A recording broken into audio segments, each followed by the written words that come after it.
Willow Pines Estates presented itself as the epitome of suburban tranquility.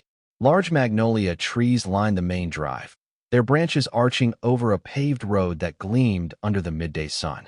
Houses of modest but well-maintained design sat on curved lanes, each sporting manicured lawns and hedges trimmed to uniform height. Children rode their bikes, weaving through pockets of shade while couples strolled on sidewalks, sipping iced tea in the summer heat. At first glance, it seemed a flawless postcard of harmony. Yet beneath the facade, tensions simmered. The community was governed by an active HOA board that prided itself on strict policies to maintain its impeccable look. While many residents liked having consistent paint colors or uniform mailboxes, a growing number bristled at the board's overreach. Some had received repeated warnings for minor infractions: a flag left up one day too long, a porch ornament deemed unapproved, or a trash can pulled to the curb a few hours too early. None felt this iron grip more acutely than those who tried simply to enjoy communal amenities, like the pool area, for informal gatherings.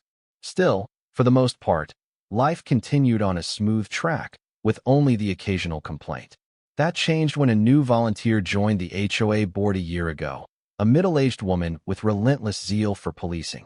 She quickly gained a reputation for micromanaging every detail of Willow Pines Estates. In private whispers, neighbors referred to her as Karen. The name stuck, an apt moniker for someone who insisted on interfering in others' business. Over time, her strict approach escalated from minor scoldings to more aggressive standoffs. And then, one hot July morning, she crossed an unthinkable line, turning what should have been a serene crocheting session into a shocking confrontation. In a single act, Karen managed to unify the entire neighborhood, though certainly not in the way she intended. Lorraine Denton, known behind her back as Karen, was in her late 40s, with a precision-trimmed bob of sandy hair and a penchant for pastel blouses.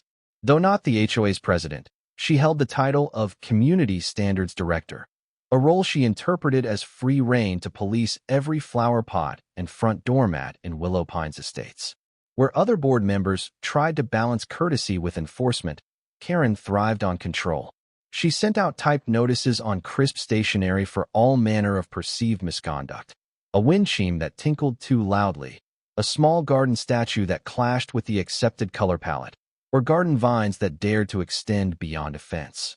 Her daily routine involved brisk morning walks around the neighborhood, notepad in hand, ready to scribble infractions or snap pictures on her phone. To many, she appeared almost comical, a hall monitor of the highest order. Yet her demeanor carried a bitter edge, suggesting deeper resentment. Some surmised she had moved here for a fresh start after a difficult divorce. Others posited that her career never materialized as she'd hoped, leaving her fixated on controlling the immediate environment. Whatever the reason, she projected a forceful aura of self-importance. That aura infected the Willow Pines HOA structure.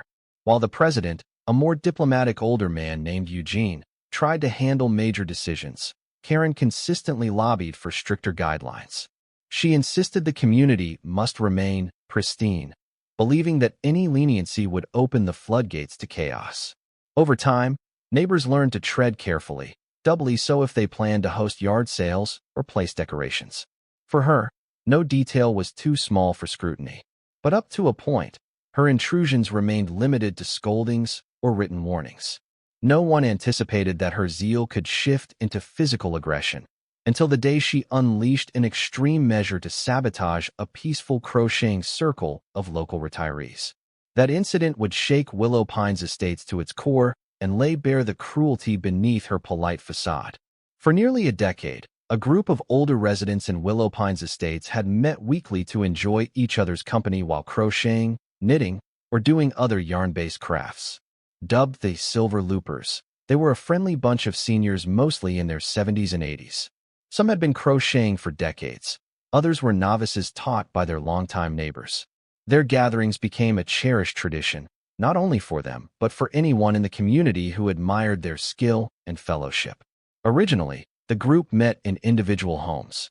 As membership grew, they moved their sessions to communal spaces like the clubhouse lounge, or, weather permitting, a corner of the pool deck. The latter spot appealed especially during warm seasons. The gentle breeze, sunlight glinting on water, and the cheerful ambience of families enjoying a swim. The crocheters never blocked walkways or lounge chairs. They simply arranged themselves in a semicircle of folding seats, yarn and hooks in hand, exchanging patterns and life stories. Among them was Millicent, who loved crocheting bright baby blankets for her grandchildren. Rhonda, who specialized in delicate lace doilies reminiscent of old-world craftsmanship. And Jake, an octogenarian who had taken up crocheting in retirement to keep arthritic hands active. The group believed that crocheting was not only therapeutic but a way to stay socially engaged. Sharing tips, threads, and jokes about the old days, they found delight in each other's company. Yet, for reasons unclear, their presence around the pool began to draw Karen's scrutiny. Perhaps she found their pastel yarn or cackling laughter out of place amid her vision of a strictly regulated neighborhood. Perhaps she just resented seeing people unwinding in a carefree manner. Over time, her displeasure surfaced through subtle intrusions, building up to an explosive confrontation that no one could have predicted. On Tuesday mornings, the Silver Loopers typically showed up around 9 at the pool deck. They'd greet the lifeguard, settle onto chairs a modest distance from swimmers, and open their tote bags filled with yarn skeins and crocheting hooks. Millicent usually brought homemade lemonade in a thermos, while Jake passed around sugar-free cookies. The group sometimes drew curious onlookers. Neighbors would say hi or watch in fascination as intricate granny squares or lacy shawls took shape. The seniors always checked for an unoccupied corner so they wouldn't disturb the main walkway or the lounge chairs in high demand. Their conversation was mild. A bit of neighborhood gossip, tales of children and grandchildren, or the occasional playful ribbing about who crocheted the fastest. They left the space tidy, collecting stray threads or yarn bits in a small trash bag. The lifeguard never complained, and other residents found them endearing. No official HOA rule forbade crocheting near the pool, but the crocheters sensed that Karen's watchful eye was upon them. Each week, they observed her patrolling the pool's perimeter, checking for unauthorized glass containers or swimmers ignoring the no-diving rule. More and more, her frown lingered on the seniors. She never joined them, never asked about their projects. She simply watched. Once, Rhonda overheard Karen muttering about risky items that might clog pool filters if dropped. The crocheters dismissed such concerns as paranoid. Yarn wasn't going to end up in the water. Nevertheless, the subtle hostility escalated. Karen began to appear more frequently during their meetups, sometimes snapping pictures on her phone. When approached, she offered vague references to documenting potential issues. The seniors joked about it among themselves, trusting that they were fully within their rights. They had no clue that Karen's petty annoyance was building toward a violent outburst, one that would leave them shocked and injured, yet eventually triumphant in their quest for a peaceful spot to gather. 3 weeks before the infamous chili oil incident, Karen confronted the crocheters as they settled in at their usual corner. She walked up with her notepad, cleared her throat, and declared that they must be cautious not to let yarn scraps fly around. Millicent, baffled, politely assured her that they always kept the area neat. Karen then implied their crocheting might pose a safety concern if someone tripped over yarn or hooks. Jake calmly showed her that all their materials were in tidy baskets, far from walking paths. She merely sniffed, scribbling notes as though preparing a citation. The next Tuesday, Karen appeared again, this time brandishing a typed notice titled Pool Deck Regulations, Additional Advisory. She recited lines about ensuring no hazardous materials or craft supplies that could jam filters or disrupt other residents' enjoyment. The crocheters exchanged puzzled looks, pointing out that crocheting didn't violate any posted rule. Karen's lips tightened, but she told them she'd bring it up at the next HOA board meeting if they didn't comply. Word of Karen's fussing reached other residents. Some found it laughable. Crocheting seniors hardly ranked as a major hazard.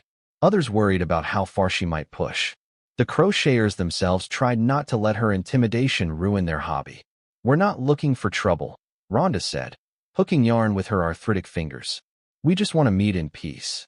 They continued crocheting near the pool, albeit with a slight unease that Karen might escalate. Karen, for her part, felt her warnings weren't heeded. She believed that crocheting paraphernalia near water was an eyesore. maybe even a threat to the pool's pristine image. In her twisted logic, the seniors were flouting her authority.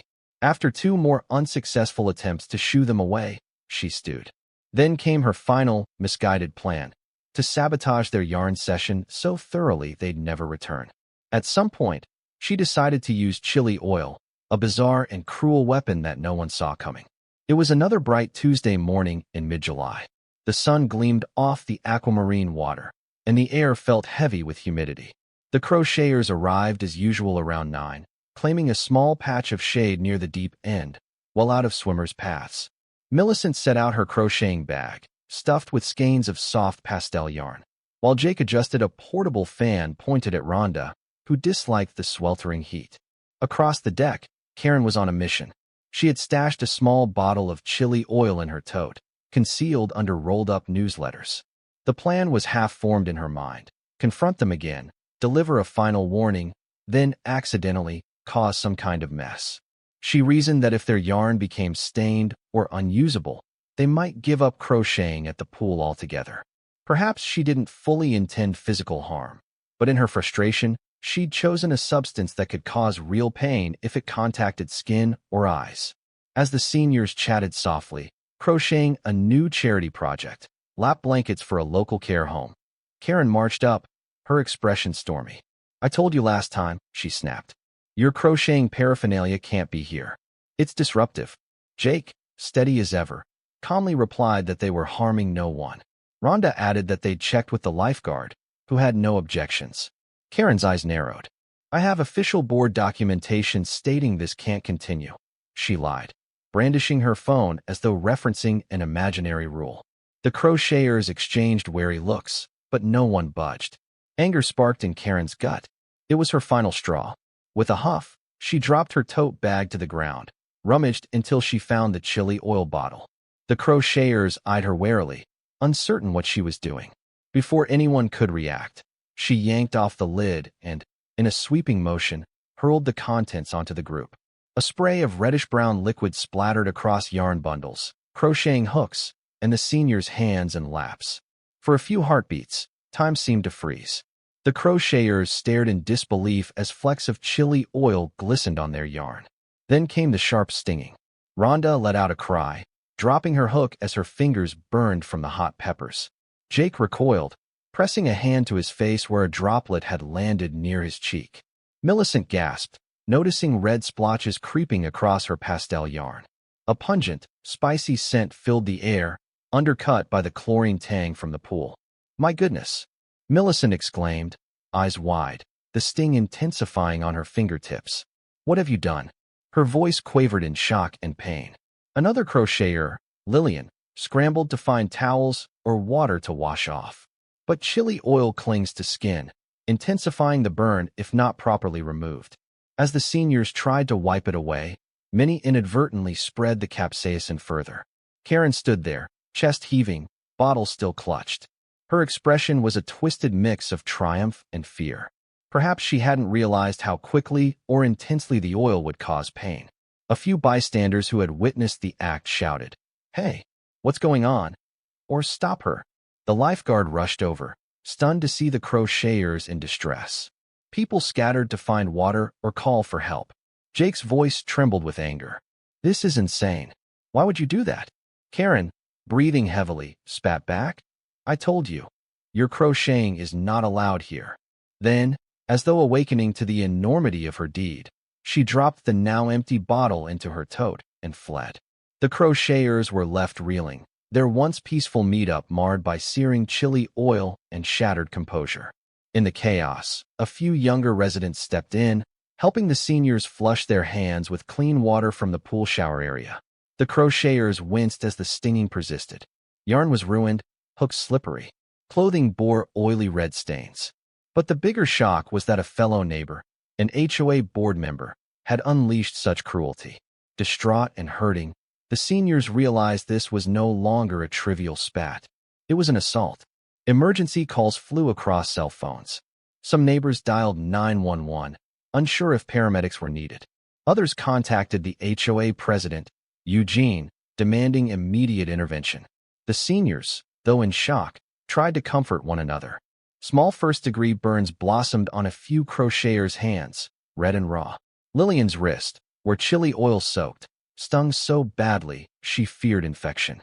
The lifeguard offered first aid supplies from the staff office, distributing mild burn gel and gauze. Security cameras near the pool had captured everything. Concerned onlookers replayed the footage, astonished by the image of Karen flinging chili oil with such force.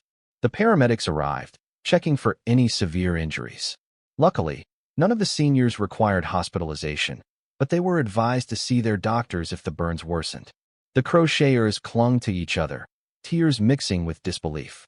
They tried to salvage personal belongings, though many items were soaked with chili oil beyond saving. Word spread like wildfire through Willow Pines estates. House by house, neighbors learned that Karen had doused a group of elderly hobbyists with a potent irritant. Outrage erupted. Families who had once simply tolerated her meddling now felt genuine fury. It was one thing to send petty violation letters. It was another to physically harm people. Some insisted the police file charges. Others demanded an emergency HOA meeting to address the attack. Meanwhile, Karen vanished inside her home, shades drawn. There was no sign of her for the rest of the day. A hush of anger and tension settled over the community, as though everyone waited for official condemnation. The crocheters, stunned, burned, and with ruined supplies, could barely process what had happened. They knew their peaceful gatherings might never feel the same again. Over the following days, support for the crocheters poured in. Neighbors dropped off aloe vera gel, ointments for minor burns, and homemade meals. Several who had never crocheted offered to help buy new hooks or yarn to replace the damaged items. A local craft store owner, hearing about the incident, donated a box of assorted yarn skeins and crocheting tools, wanting to uplift these seniors after such a traumatic event. The crocheters, although shaken, felt a surge of gratitude at the empathy shown by the broader community. On social media forums dedicated to Willow Pines Estates, residents voiced strong condemnation of Karen's act. One post read, "We must unite against this violence. Our seniors deserve safety and respect." Comments piled on, calling for Karen's removal from the board or urging the crocheters to press charges. Some even suggested staging a crochet-a-thon in front of Karen's house as a peaceful protest. Yet the crocheters themselves were in no hurry to escalate. Many were seniors who disliked conflict. They were discussing with relatives whether to file a police report, uncertain if they had the stamina for a legal battle. Amid the chaos, HOA President Eugene scheduled an emergency meeting within the week to address the situation. The crocheters prepared statements, urging the board to ensure their right to gather peacefully without harassment. Meanwhile, a rumor circulated that Karen was consulting a lawyer, claiming she'd only intended to make a point and that the seniors had provoked her. That rumor only stoked more ire. Residents told each other there could be no excuse for flinging chili oil, an obviously harmful substance. Despite the tension, a heartening solidarity emerged. People who had never spoken to the crocheters before approached them, praising their resilience. A sense grew that if the community rallied around these seniors, they could ensure no neighbor, especially not the elderly, would face such aggression again. The crocheters took solace in that wave of kindness. They vowed to keep meeting, though fear lingered. Would Karen attempt another sabotage? The following Thursday evening, the Willow Pines Estates clubhouse brimmed with residents, drawn by the emergency HOA meeting called to address the crocheting incident, as many were calling it. Dozens crowded into folding chairs while others stood along the walls. A hush fell when President Eugene tapped his gavel, his normally genial face set with grave seriousness. He began by summarizing the known facts. Karen Denton, an HOA board member, had assaulted a group of seniors at the pool by throwing chili oil, causing minor burns and property damage. The act was captured on security footage. He confirmed that paramedics had been called and that some crocheters still bore marks of the burns. Murmurs of outrage rippled through the crowd. Several crocheters, bandages on their hands, sat in the front row. Millicent spoke first, her voice shaky but resolute. She described the shock of seeing chili oil splatter across their yarn and how she'd felt the burning sensation seep into her skin. She ended by asking, "Is this who we are as a community? Where seniors can't gather to crochet without fearing an attack?" Her words drew a wave of sympathetic applause and a few tears. Karen, wearing a pale blouse and a tight expression, sat with arms folded. She refused to look at the crocheters. When Eugene gave her the floor to speak, she stood and offered a terse explanation. She believed the crocheters were ignoring rules about non-pool-related items near the water, and she only intended a small demonstration to drive them away. She insisted she hadn't realized how harmful chili oil could be. The room erupted in anger, shouts of "that's nonsense" or "shame on you." Eugene raised his hands for calm. He explained the board had the power to suspend or remove a member for gross misconduct, but they needed a formal vote. Some neighbors also pressed for the crocheters to press criminal charges. The crocheters demurred, focusing on immediate safety and ensuring Karen faced consequences at least within the HOA's domain. The board then retreated to a back room to deliberate. In the restless hush that followed, neighbors whispered about banishing Karen, about police involvement, about how to best secure the seniors' right to gather. After a tense half-hour, the board reemerged. Eugene read the board's decision. Effective immediately, Karen was stripped of her position as Community Standards Director. Additionally, she was barred from making or enforcing any HOA rules for a mandatory period pending further investigation. The board condemned her violent action as utterly incompatible with the HOA's mission. If the crocheters chose to file charges, the board would not intervene on Karen's behalf. A roar of approval swept the room. Karen's face paled, her eyes flashing with a mix of anger and panic. She sputtered, "This is outrageous. I was protecting our standards." But the crowd drowned her out with calls for her to apologize. Some neighbors turned their backs on her as she tried to defend herself. Realizing she had no support, Karen grabbed her purse and stormed from the clubhouse, slamming the door behind her. Silence fell once she was gone. Eugene turned to the crocheters. "We deeply regret this occurred under our watch. We pledge that the HOA will ensure you have a safe space for your gatherings. We'll do whatever is needed, special signage, scheduling, or security cameras, so you can enjoy crocheting without fear of harassment." The crocheters nodded, tears of relief shining in a few eyes. Jake stood and thanked the board, though he remarked that they would appreciate an area with shade and protection from unwelcome intrusions. Another board member suggested dedicating a nook near the clubhouse, out of direct sun, for the crocheters' weekly sessions. This proposal met with immediate enthusiasm. The crocheters, drained by the ordeal, felt a spark of hope. They'd lost yarn, endured burns, and faced hostility, but the community was rallying to ensure that never happened again. Over the next 2 weeks, the HOA made good on its promise. They identified a sheltered alcove by the main clubhouse, a recessed area under an overhang, typically unused except for storing spare pool equipment. With some minor rearranging and a set of comfortable chairs, the space was transformed into a crocheting nook. A new sign read, "Welcome to the Willow Pines Crochet Corner. All are invited." Soft overhead lighting ensured it could be used in early mornings or late afternoons. Local volunteers spruced it up further. One neighbor donated potted succulents for a dash of greenery. Another hung a small corkboard where crocheters could pin patterns or announcements of upcoming projects. The space was large enough to seat the entire Silver Loopers group, plus any curious passers-by who wanted to join. Best of all, it was within view of the front desk staff, deterring any potential troublemakers.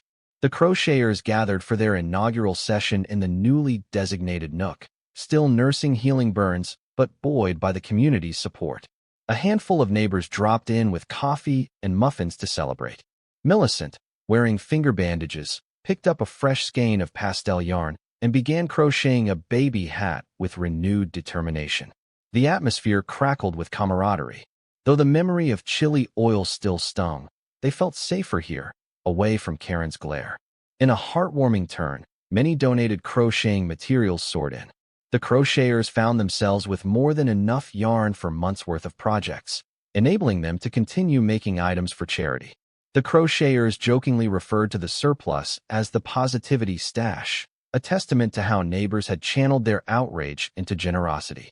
Though no one forgot the harm done, the new crochet alcove was living proof that the community refused to let cruelty prevail. Meanwhile, life in Willow Pines Estates moved on. Karen, effectively dethroned, retreated to a low profile. Some reported seeing her walk her dog at odd hours, avoiding contact with neighbors. A few rumors suggested she'd put her house on the market, unwilling to endure the lingering hostility. But no confirmation arose. For the time being, she remained in the neighborhood, no longer able to bully with official authority. The crocheters, once so quietly pursuing their craft by the pool, now felt recognized as an integral part of the community's social tapestry. Their new alcove became a symbol of resilience. Many residents who'd never tried crocheting stopped by to learn a few stitches or admire the group's projects. The crocheters even started an informal beginner's hour, offering tips to anyone curious about hooks and yarn. Over time, membership in the Silver Loopers swelled, blending retirees with younger folks seeking a stress-relieving hobby. Physically, the seniors' burns healed. Emotionally, it took longer. Rhonda, who'd caught a droplet of chili oil near her eye, flinched each time she heard loud, abrupt noises. She sometimes had nightmares about being sprayed with hot liquid. Yet seeing how much love the community poured into their cause helped her heal. Each crocheted item they finished, be it a lap blanket for a nursing home or a shawl for a fundraiser, was suffused with renewed purpose. As the crocheters regained their footing, the neighborhood as a whole found a deeper unity. People realized they wanted a kinder, more inclusive environment, not one overshadowed by petty rule enforcers. The new alcove, along with a hush that fell over Karen's once intimidating presence, represented a turning point. The crocheters still missed the pool's scenic vantage, but they no longer had to glance over their shoulders or fear sabotage. And if they wanted an occasional poolside chat, the newly galvanized community would watch their backs. Months passed, and the crocheters thrived in their dedicated nook. The sting of chili oil became a story retold among neighbors as a cautionary tale of what happens when petty rule obsession turns into cruelty. Karen remained in Willow Pines Estates, at least for the time being. Her influence diminished to near nothing. She occasionally complained about noise or posted rants on the community forum, but few gave her heed. In late fall, the crocheters organized a yarn bazaar in the clubhouse courtyard, selling handmade scarves, mittens, and decorative items to raise money for local charities. Attendance was strong, and visitors admired the crocheters' skill. One corner showcased pictures of the group crocheting in the new alcove, with a brief note: "We overcame adversity to share warmth and craft with others." The subtle reference to Karen's sabotage reminded everyone how the darkest moments could yield a united, resilient spirit. Millicent, Rhonda, Jake, and the rest carried on crocheting each Tuesday morning, sometimes venturing to the pool again if they felt like a change of scenery, but never for long. The new nook remained their primary spot, a space the HOA sanctioned and the community cherished. If a new resident or curious outsider asked, "Why do you have your own special alcove?" they'd quietly recount the events that led to it, always ending with gratitude that Willow Pines Estates had rallied around them in the face of injustice. In the grand scheme, the crocheters recognized life would never be entirely free of conflict. Yet the chili oil incident had opened eyes. A single act of malice could spark communal outrage that, in turn, forged something better. Each crocheted stitch symbolized resilience, neighborliness, and a refusal to be cowed by intimidation. Their yarn fests would continue, thread by thread, linking hearts across generations. And though Karen once roared, "Quit your yarn fests," with chili oil in hand, her outburst only strengthened their circle, weaving an unbreakable tapestry of solidarity and kindness throughout Willow Pines Estates.